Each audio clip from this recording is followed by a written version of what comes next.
Hello, good morning dear students. बच्चों, आज हम जो लेक्चर करने जा रहे हैं वो आपका क्लास 12 से होगा। और मैं आपको बता दूं कि आज क्लास 12 से मैंने आपका जो लेसन है, सबसे ज़्यादा इम्पोर्टेंट लेसन, मोस्टली मैं आपको एक बात बता दूं कि स्टार्टिंग से जो हम स्टार्ट करने जा रहे हैं, लेक्चर जो लेने जा रहे हैं, वो बेहद इम्पोर्टेंट लेक्चर आपके होंगे। तो आपको लगातार अपने लेक्चर, ठीक है, आपकी क्लास आपको डेली करनी है। लगातार टाइमिंग जो आपके 10 o'clock मॉर्निंग जो आपकी टाइम होगी, उसी पर आपको आपकी क्लास ज्वाइन करनी पड़ेगी। ठीक है, तो उससे क्या होगा कि जब डेली आप अपने टाइमिंग पर अपडेट रहोगे तो आपको एक अंदर से एक चिंता होगी कि हमें पढ़ना है। ठीक है, इसलिए मैं आपको बोल रहा हूँ कि 10 o'clock आपको अपनी क्लास ज्वाइन करनी है, डेली आपको अपडेट रहना है, जिससे कि आपका जो फोकस है वो आपकी स्टडी पर बना रहे। तो आपको मैंने बताया कि आपका जो लेक्चर आज का होगा, आज का जो लेक्चर बच्चों आपका होगा वो रासायनिक बलगतिकी से स्टार्टिंग के लेसन से ही मैं आपको करा रहा हूँ। और बेहद इंपॉर्टेंट लेसन, इंटरेस्टिंग लेसन आप लोगों के लिए है। ठीक है, जिसमें आपको आज बहुत ज्यादा मजा आने वाला है, अच्छे से आपको मैं फेस करने जा रहा हूँ। तो मुझे आशा है कि आप सभी लोगों से आशा है कि आप सभी मेरा सहयोग करेंगे और अच्छे से आप लोग पढ़ेंगे, मेहनत से पढ़ेंगे। ठीक है, तो बच्चों मैं आपको बता दूं कि आपका जो लेसन है वो रासायनिक बलगतिकी है। जैसे कि आप सभी जानते हैं कि मैं लेसन के नाम से स्टार्ट करता हूं। सबसे पहले मैं आपको बताऊंगा कि लेसन के नाम का ही तात्पर्य क्या है, उसका इट मीन्स क्या है। तो आप सभी को मैं बता दूं कि आपका लेसन जो है वो रासायनिक बलगतिकी है। ठीक है, रासायनिक बलगतिकी।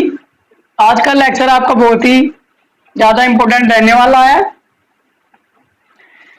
तो आपको मैं बता देता हूं कि रासायनिक बलगतिकी होता क्या है।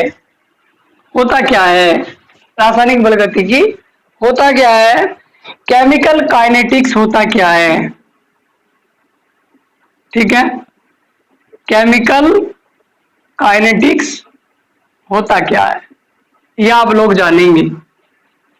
तो रासायनिक विज्ञान की वह शाखा जिसके अंतर्गत आप अभिक्रियाओं की दर और उनकी क्रिया विधियों का अध्ययन करते हैं, वही आपका रासायनिक बलगति कहलाता है। बच्चों एक बार और सुन लो आप लोग, रासायनिक अभिक्रियाओं की दर और उनकी क्रिया विधियों का अध्ययन करना ही आपका रासायनिक बलगतिकी कहलाता है।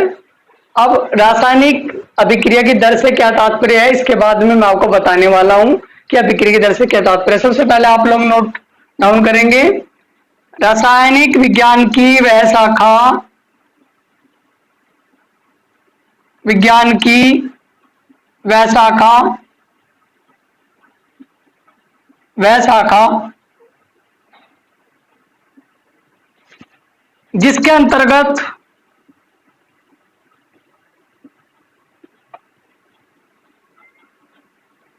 जिसके अंतर्गत रासायनिक अभिक्रियाओं की दर,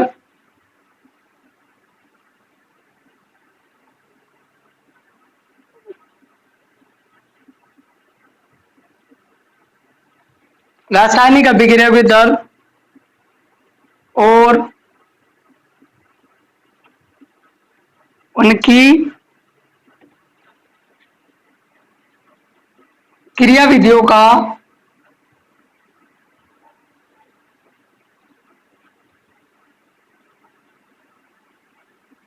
अध्ययन किया जाता है। बच्चे आप लोग अच्छे से समझ के चलेंगे। जैसे कि मैं आप सभी को बता चुका हूं कि आपका जो केमिस्ट्री का जो पेपर होता है वो 70 मार्क्स का होता है। उसमें से आपका जो इनऑर्गेनिक केमिस्ट्री है वो 35 मार्क्स का होता है। ठीक है, 35 मार्क्स का होता है। तो आप जो सबसे पहले जो आप स्टार्ट करने जा रहे हैं वो फर्स्ट पार्ट केमिस्ट्री का इनऑर्गेनिक से मैं आपको स्टार्ट करा रहा हूँ। इनऑर्गेनिक से आप लोग पढ़ रहे हैं, 35 मार्क्स का आपका ये ठीक है पार्ट होगा। और बच्चों आपको इतनी मेहनत से पढ़ना है, इतनी लगन से पढ़ना है। मैं आपको एक विश्वास दिला रहा हूँ कि आप लोग दिव्या ज्योति कोचिंग क्लासेस से जुड़कर कभी भी निराश नहीं होंगे, ये मेरा आप लोगों से प्रॉमिस है।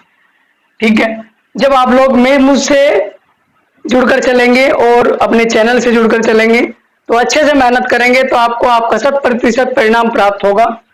ठीक है, तो रासायनिक विज्ञान की वह शाखा जिसके अंतर्गत रासायनिक अभिक्रियाओं के दर और उनकी क्रिया विधियों का अध्ययन किया जाता है वही आपका रासायनिक बल गतिकी कहलाता है। ये बात आप लोग जान चुके हैं। ठीक है, ये आप नोट डाउन करके चलेंगे एक बार। इसके बाद में मैं आपको दो बातें बताऊंगा। एक तो जो मेन पॉइंट इसके अंदर आ रहा है वो रासायनिक अभिक्रियाओं की दर आ रहा है। तो आप लोग जानने के इच्छुक होंगे कि रासायनिक अभिक्रियाओं की दर से क्या तात्पर्य है, ये आप लोग जानने के इच्छुक जरूर होंगे। और क्रिया विधियों का अध्ययन किस प्रकार किया जाता है ये भी आप लोग जानने के इच्छुक जरूर होंगे, क्योंकि इस डेफिनेशन के अंतर्गत आपको दो ही टॉपिक जो मेन है आपको सीखने के लिए मिले हैं। रासायनिक अभिक्रियाओं की दर और क्रिया विधियों का अध्ययन कैसे हम करते हैं ये आपको इस लेसन के अंतर्गत जानना है। यही आपका रासायनिक बल गतिकी है।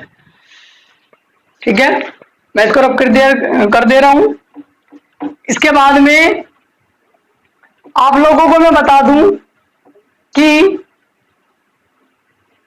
रासायनिक अभिक्रियाओं की दर से आप क्या समझते हैं। बच्चों, इसके अंतर्गत जो आपका टॉपिक बना है वो रासायनिक अभिक्रिया की दर, अभिक्रिया की दर या अभिक्रिया का वेग, ठीक है, या अभिक्रिया का वेग।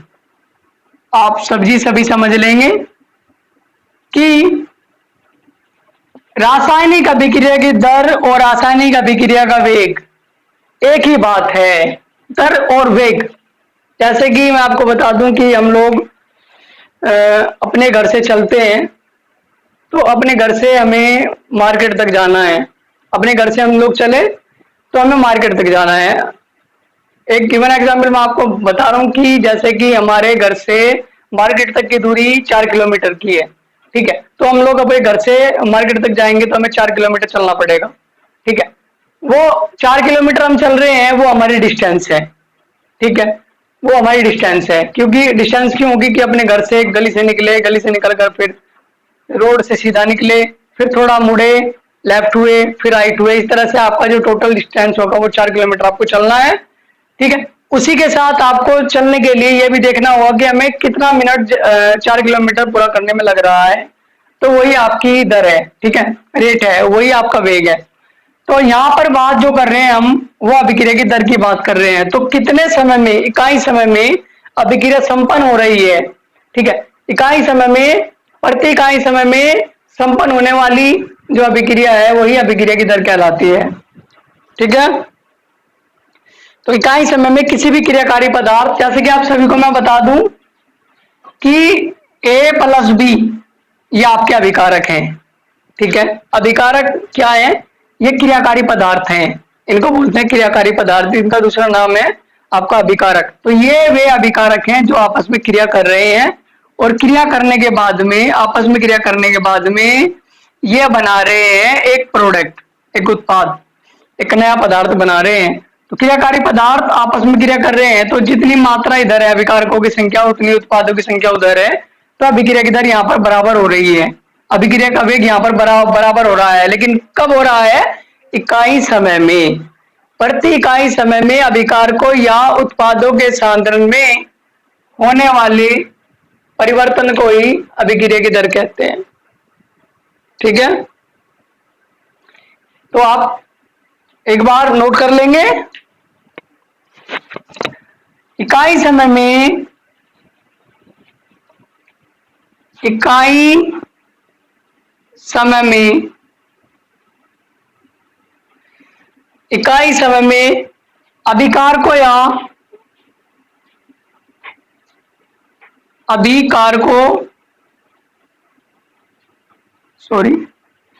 इकाई समय में अभिकारकों या उत्पादों के सांद्रण में होने वाला परिवर्तन। ठीक है, इकाई समय में अभिकारकों के या उत्पादों के सांद्रण में होने वाला परिवर्तन अभिक्रिया की दर या अभिक्रिया का वेग कहलाता है बच्चों। ठीक है, अभिक्रिया की दर या अभिक्रिया का वेग कहलाता है। आप लोग अच्छे से समझेंगे। अभी मैंने क्या बताया कि क्रियाकारी पदार्थ अभिकारक आपस में क्रिया कर रहे हैं और आपस में क्रिया करने के बाद में बराबर में बना रहे हैं वो उत्पाद। ठीक है, तो जितने अभिकारकों की संख्या आपकी होगी उत्पादों की संख्या भी इतनी ही होगी, अर्थात अभिकारकों और उत्पादों की संख्या समान होगी।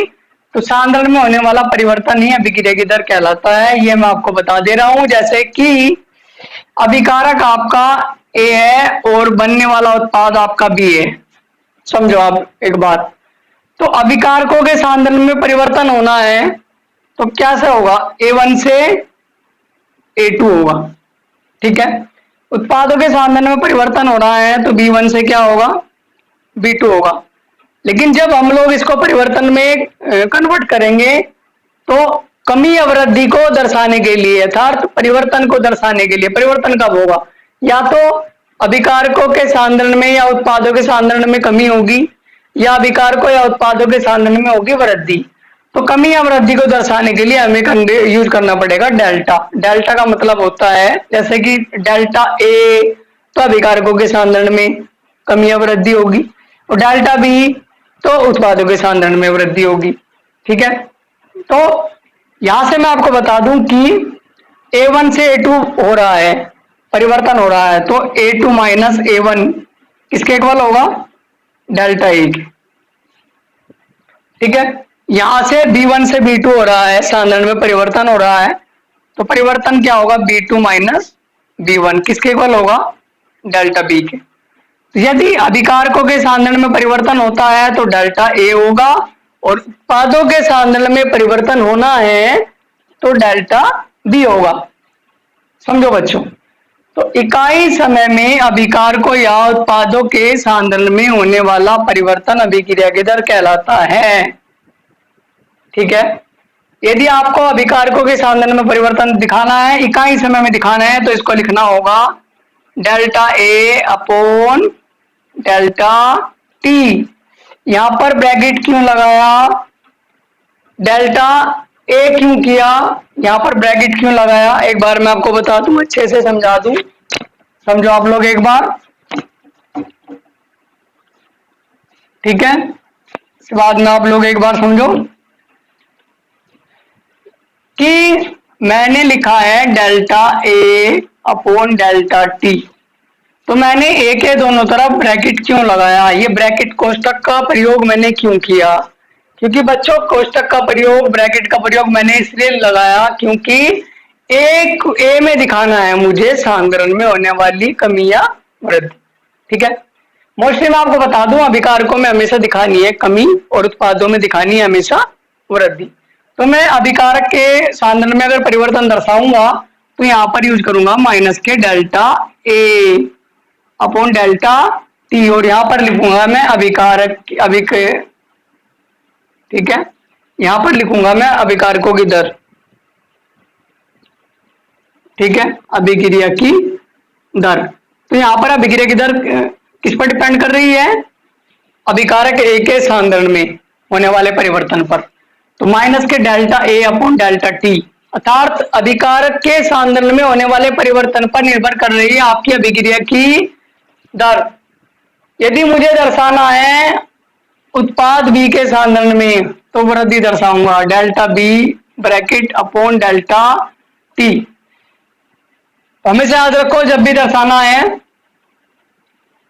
तो इसको माइनस में, अभिकारकों के सांद्रण में होने वाले परिवर्तन को माइनस के चिन्ह से रिप्रेजेंट करेंगे और उत्पादों के सांद्रण में होने वाले परिवर्तन को आप प्लस से साइन से, प्लस साइन से रिप्रेजेंट करेंगे। यदि आप प्लस साइन नहीं भी लगाते तब भी वहां पर आपका प्लस साइन काउंट होगा। ठीक है, इस तरह से आपने जान लिया कि अभिक्रिया की दर से आप क्या समझते हैं। ठीक है, देख रहे हैं ना, इकाई समय में अभिकारक ए या उत्पाद बी के सांद्रण में आप कमी या वृद्धि कर रहे हैं, तो इस प्रकार होने वाले परिवर्तन को ही अभिक्रिया की दर कहते हैं बच्चों। ठीक है, आप लोग एक बार इसको नोट कर लेंगे, अच्छे से नोट कर लेंगे, जिससे कि आप लोगों को आपका कॉन्सेप्ट क्लियर हो।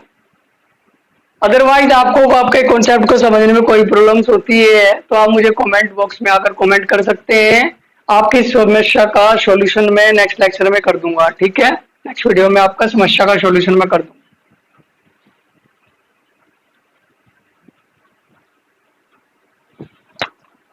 ठीक है,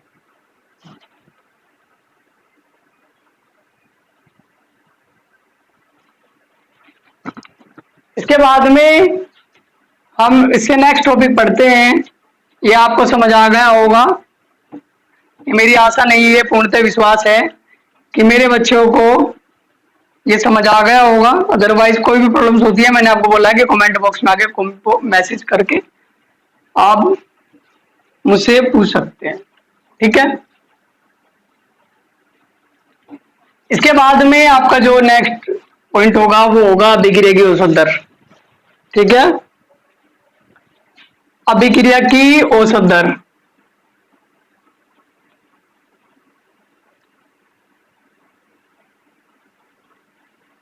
ठीक है,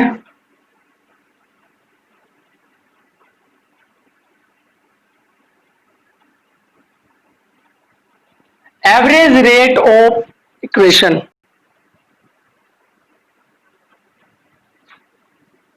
एवरेज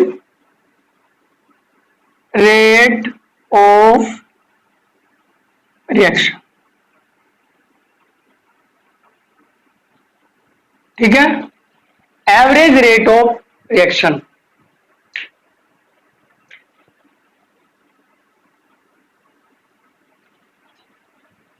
यहां से मैं आपको बता दूं कि सेम ही डेफिनेशन आपकी जो अभिक्रिया की दर आपने पढ़ा है, जो अभिक्रिया की दर आपने पढ़ा है उसी की बिल्कुल सेम डेफिनेशन हम लिखेंगे अभिक्रिया की औसत दर।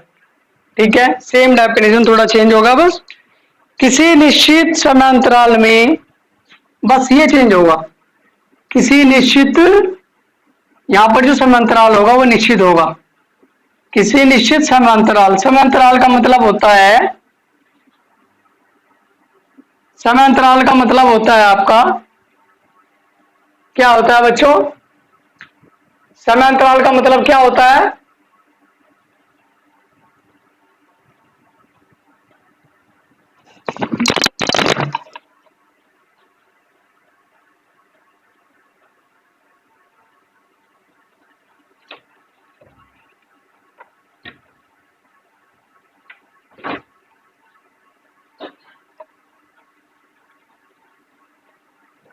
ठीक है। तो निश्चित समांतराल का मतलब क्या होता है, किसी निश्चित समांतराल में, इसका इट मीन्स होता क्या है, एक बार आप लोग जान लेंगे। किसी निश्चित समांतराल में प्रति इकाई समय में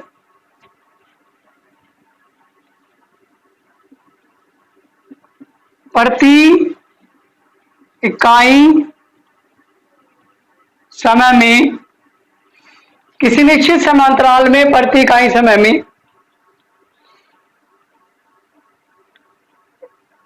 किसी भी अभिकारक या उत्पाद के सांद्रण में, किसी भी अभिकारक किसी निश्चित समांतराल में प्रति इकाई समय में किसी भी अभिकारक या उत्पाद के सांद्रण में होने वाले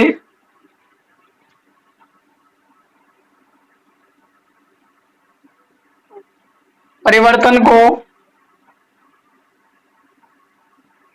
ठीक है, किसी भी अभिकारक या उत्पाद के सांद्रण में होने वाले परिवर्तन को, किसी निश्चित समांतराल में प्रति इकाई समय में किसी भी अभिकारक या उत्पाद के सांद्रण में होने वाले परिवर्तन को अभिक्रिया की औसत दर कहते हैं।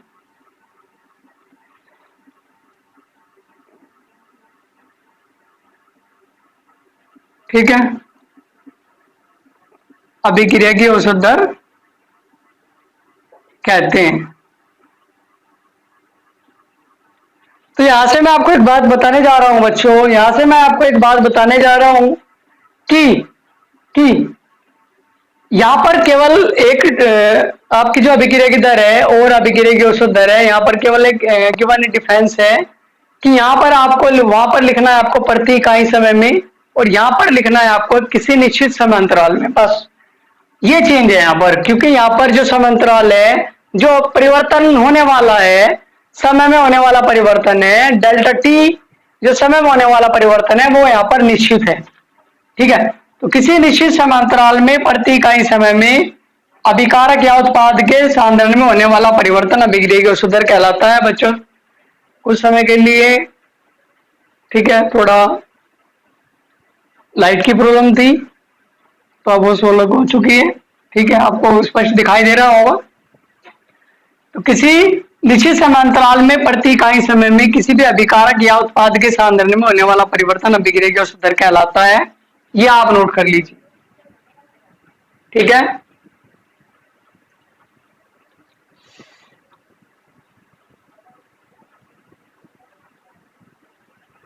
तो आप लिखेंगे अभिक्रिया की औसत दर, फॉर्मूला लिखेंगे अभिक्रिया की औसत दर बराबर अभिक्रिया की औसत दर बराबर अभिकारक या उत्पाद के सांद्रण में होने वाला परिवर्तन।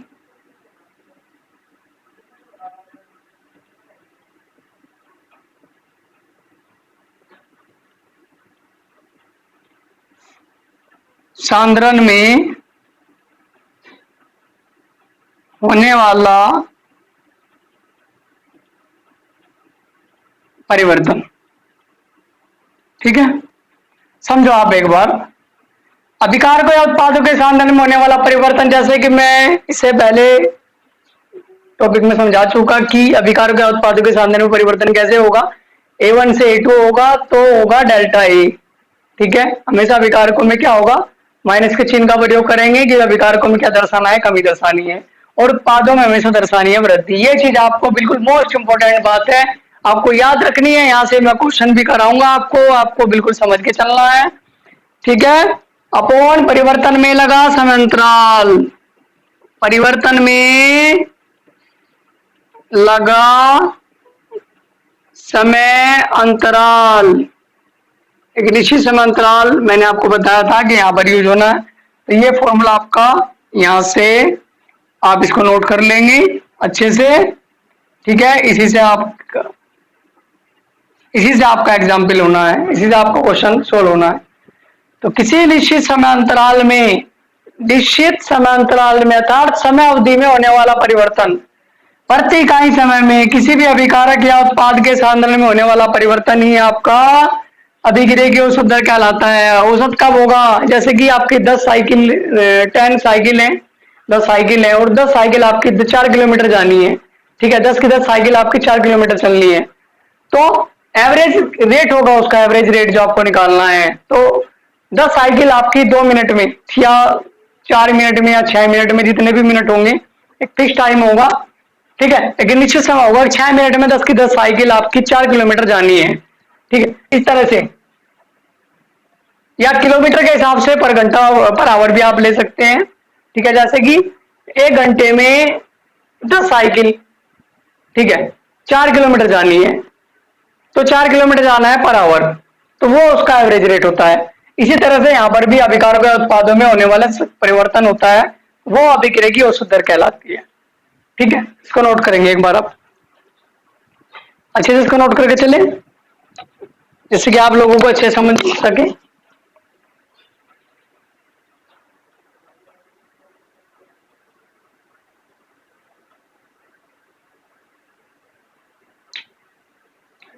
ठीक है,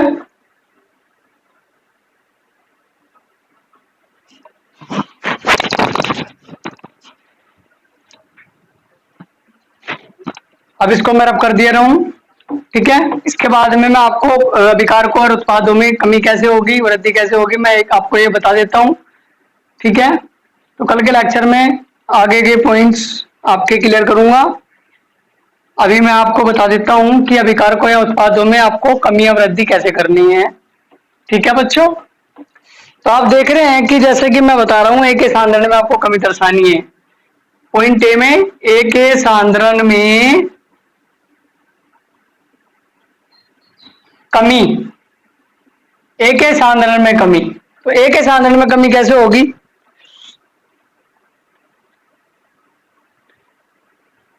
ठीक है। माना स्मॉल t1 समय पर, स्मॉल t1 समय पर अभिकारक ए का सांद्रण,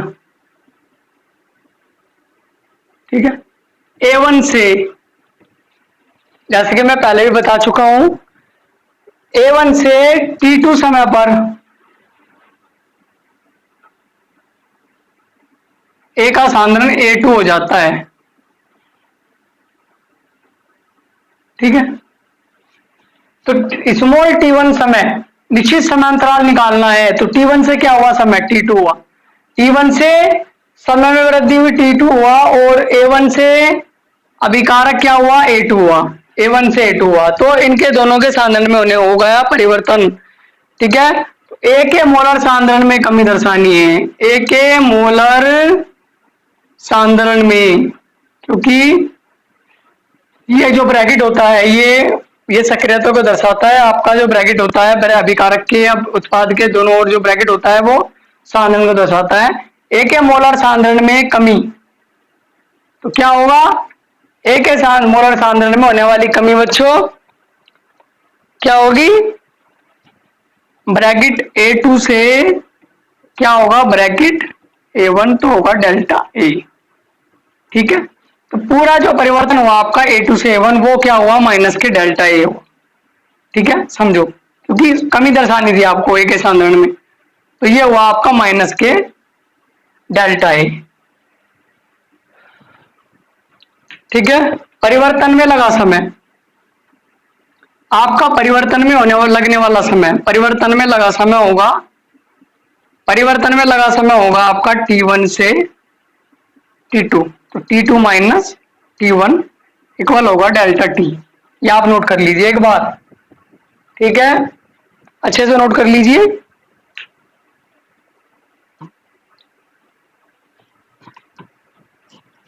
फिर आपका जो फॉर्मूला बनेगा वो बनेगा अभिक्रिया की दर, अभिक्रिया की दर बराबर होगा आपका माइनस के डेल्टा A, सॉरी माइनस के delta A upon delta T, ठीक है। ये होगा अभिक्रिया की दर डिपेंड करके अभिकारकों के सांद्रण में होने वाले परिवर्तन पर।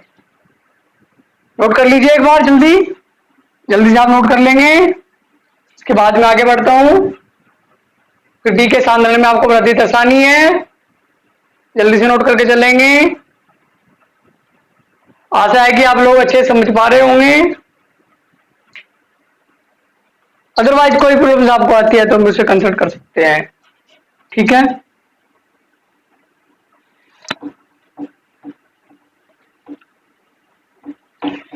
इसके बाद में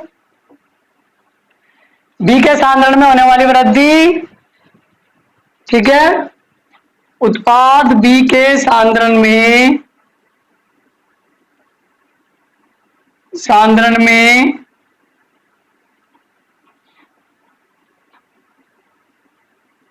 वृद्धि, वृद्धि कैसे होगी, B1 से क्या होगा, B2 होगा, और T1 से क्या होगा, T2 होगा, तो अंतर क्या होगा, B2 माइनस B1 होगा, ठीक है, bracket B2 minus B1 equal to होगा डेल्टा B, और समय क्या होगा, T2 से T1 होगा तो इक्वल होगा डेल्टा T, ठीक है। ऐसे फॉर्मूला बन जाता है, अभिक्रिया की दर बराबर हो जाता है आपका, अभिक्रिया की दर इक्वल हो जाता है बच्चों आपका आपका डेल्टा बी, क्योंकि उत्पाद में हमेशा क्या दर्शानी है आपको, उत्पाद के सांद्रण में हमेशा परिवर्तन में दर्शानी है आपको वृद्धि।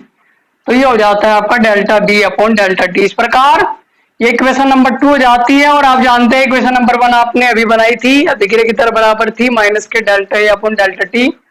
तो समीकरण 1 व 2 से,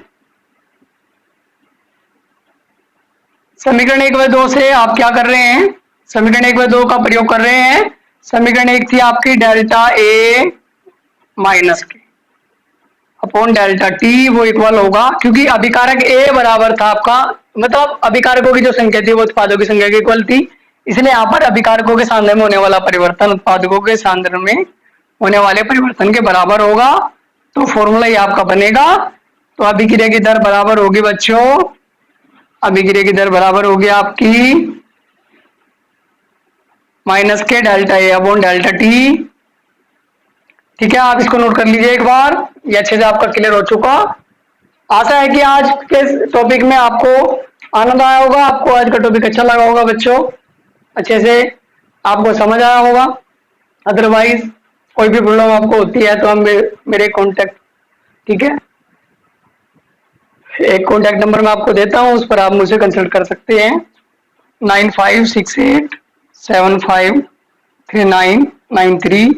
यहाँ से आप मुझे कंसल्ट कर सकते हैं। कोई भी प्रॉब्लम आपको आपके स्टडी में आती है, आप मुझसे कंसल्ट कर सकते हैं, मुझसे पूछ सकते हैं। ये आप मेरा मोबाइल नंबर या आप नोट कर लीजिए, ठीक है। कोई प्रॉब्लम आपको आती है तो आप मुझसे पूछ सकते हैं।